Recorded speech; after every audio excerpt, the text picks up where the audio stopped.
புதுச்சேரியில் ரோட்ஷோ மேற்கொண்ட தமிழக வெற்றிக் கழகத்தினரை போலீசார் தடுத்து நிறுத்தியதால் வாக்குவாதம் ஏற்பட்டது. தவேகாவினர் 50க்கும் மேற்பட்டோர் பைக்கில் பேரணியாக சென்று சாலையோர வியாபாரிகளுக்கு நிழல் குடைகள் வழங்கி வந்த நிலையில் ரோட்ஷோவிற்கு அனுமதி இல்லை என கூறி காவல்துறையினர் தடுத்து நிறுத்தினர்.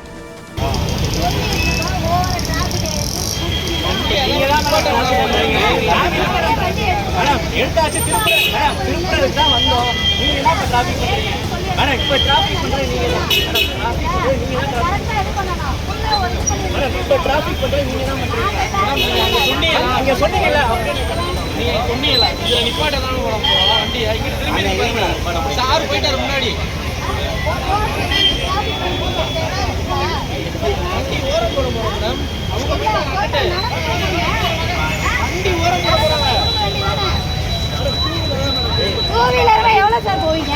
அப்படியே டிராபிக் கீழராஜா எப்படி இருக்கும்? கீழராஜா எப்படி இருக்கும் சொல்லுங்க.